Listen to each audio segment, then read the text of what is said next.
What's going on, my Jacked brother? Coach Scott here. I recently received a question from one of my coaching clients asking what were my thoughts on fitness trackers. So I figured I'd share my thoughts with you as well. The good, the bad, and the ugly. We'll start with the good first. And number one is that I find fitness trackers can be a useful tool to get people moving more. It gives them a goal to aim for, such as trying to hit 10,000 steps per day. Now, if you were someone who wasn't very active, lucky to get 1,000 steps in per day, and you bump that up to hitting 10,000 steps per day, you're going to be a heck of a lot more active. That's going to have not only some benefits towards increasing your calorie burn for the day, but just your overall health and well-being, getting more joy out of your day. The second benefit is that it gives you a heightened sense of awareness and can be an eye-opening experience, especially when you see that you absolutely freaking crushed your workout. You were in the gym for an hour, gave it absolutely everything that you got, and you only burned 300 calories. Then you think to yourself, man, that latte I had this morning had over 500 calories in it. It only took me 5 minutes to drink. So as they say, you can't outwork a bad diet. It's really difficult to burn calories, yet so freaking easy to consume them. As I mentioned to Jacques, I don't use a fitness tracker and I've never actually owned one. When I'm out for my walks with Chief, I don't care how many steps I've taken, I don't care how many calories I burn, and I don't care if my heart rate was in the appropriate zone to burn fat. None of that stuff matters to me.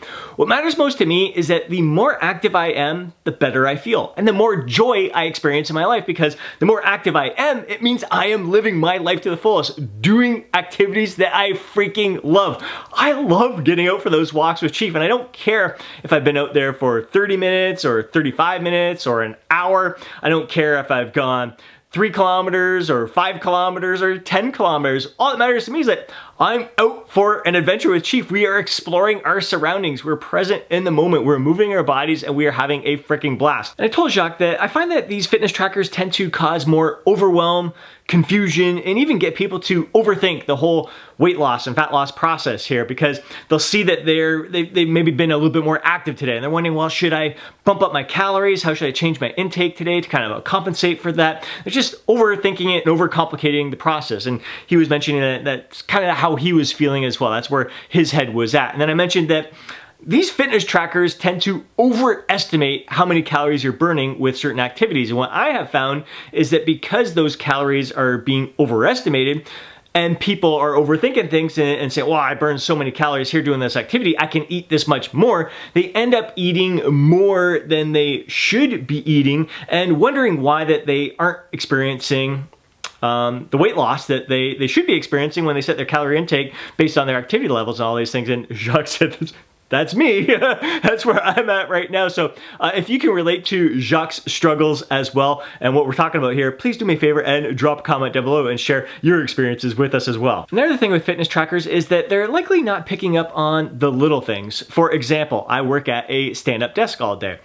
Is it going to detect that I am burning more calories? Because I'm burning more calories standing versus sitting. It could be upwards of 300 calories throughout the entire work day just from me standing compared to sitting. So if I make a change and one day I sit instead of stand, is it going to pick up on that? Is it going to pick up on if you're fidgeting more or fidgeting less throughout the day? So maybe you are doing more activities, but because of those activities, you end up having less involuntary movements throughout the day where you're fidgeting kind of subconsciously or less than normal there. And that all contributes to your overall calorie burn. So again, I think it's overcomplicating the issue when you're trying to focus on exactly precisely tracking how many calories you're burning and then making adjustments to your calorie intake based on that calorie burn. Now for myself personally, I just ballpark it. I use a calculator, which you can find on my website. I'll include a link down below where you enter your age, your height, your weight, your activity level. So I live a very active lifestyle. I'm always on my feet. I'm always moving. So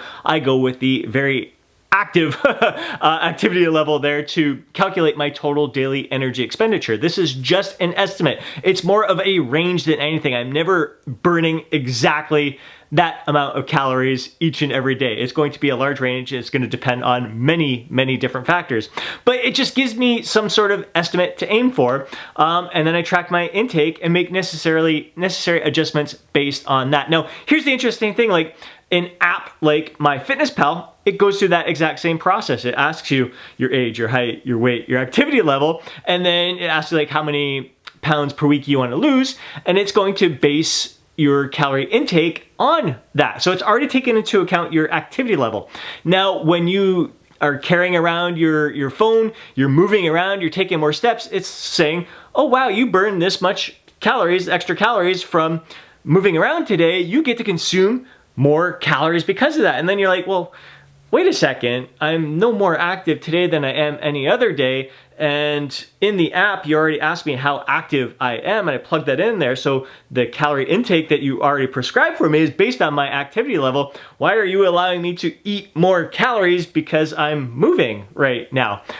That is one of the flaws with that tracking app as well that you gotta be very careful with. Now, if you do happen to have a super active day that's outside of the norm, outside of your normal activity level, and you are feeling a little bit hungrier, definitely consume a little bit more food that day, especially if you feel like if you don't eat, then it's just gonna make you ravenous and possibly lead to a binge. And especially if you're like one of my clients, Jeff, who I had on a recent podcast here, where he's transitioned from fat loss to maintenance to muscle building. He's now in muscle building mode. So, and it's the warmer months right now. So he's more active. He's out biking more with his kids, doing more activities outside with his family, which I freaking love him sharing pictures of him being active with his family, just moving more, living life to the fullest. Again, he's been sharing, he's like, this, I finally feel like confident, proud, living life with zest and vitality. Like, it's resonating with him because he's living his life to the fullest. So he's being more active and he's in the process of building muscle. He wants to make sure that he's still in that gentle calorie surplus. So those days that he is more active with his family, riding more, just doing more activities, he does bump up his calories a little bit to compensate for that. But he has a heightened sense of awareness. He's been tracking all throughout. His activity levels are pretty consistent throughout. So he knows that those days that he's more active, he can tell and he can bump up his calories a little bit to make up for that. So if you're gonna use a fitness tracker, just understand that they are known to be quite inaccurate and unreliable. So just take it with a grain of salt and just kind of use it as a guide more than anything. If you wanna track your steps, just don't get overwhelmed and don't overthink the whole process of calories in, calories out because of these fitness trackers. And then there are other fitness trackers that allow you to track your workouts, such as the Jacked After 40 app, where you record the weight that you lifted and the reps that you performed. And this can be a great way of measuring your progress in the gym. But even these have downsides themselves. In some cases, I see people trying to force progress that just isn't there in that moment. They'll see what they lifted the last time, how many reps that they performed, and they feel that they need to beat that. If they don't beat it, the workout was not a success. So they will try to grind out a rep and use sloppy form in order to get that extra rep up there or increase the weight on the bar and increase their risks of injury in the process. And on the opposite end of the spectrum, I'll see like some people, they'll have their target, a certain weight, a certain number of reps, they beat it by one and they stop, even though they could have done more. It could have been a workout where they slept really great last night and stress levels are low and they're well nourished. They're just feeling freaking phenomenal that day. They could have pushed more, but in their head, they already had it in their head that they were gonna hit a certain number of reps and that was it. Now for myself personally, even though I have the Jacked at 40 app, I really don't care about what I lifted the last time. I mean, I'll use the weight that I lifted as a reference point for what I may start with this workout, but I really don't care about the reps that I performed. I'm not trying to beat those reps, the number of reps that I did in that workout. All I'm focused on is giving my best effort. That's all I can ever ask of myself. And if my best effort means that I'm able to do more reps or more weight than the last time, awesome.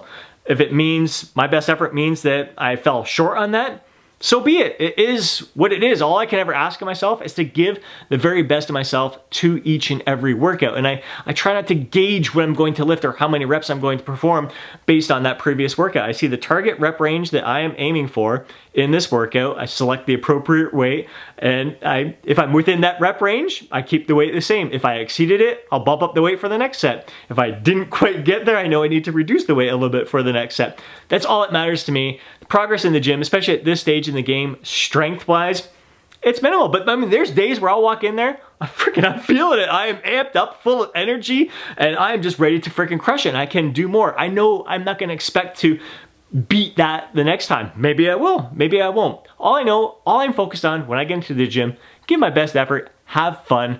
That's all that matters to me. So those are my thoughts on fitness trackers, and now I would love to hear what your thoughts on fitness trackers are as well. And if you're using a fitness tracker yourself, please take a moment to drop a comment down below to share with us. And if you enjoyed today's video, please do me a favor and smash that thumbs up button. I'd really appreciate it. If you want to see more videos like this, be sure to subscribe to the channel and hit that alert button so you're notified each time I upload a video. If you know a fellow bro who would benefit from watching today's video, please do me a favor and share it with them. Before you go, don't forget to download your free guide, Lose Fat, Get Jacked. Have yourself an amazing day. Catch you in the next video.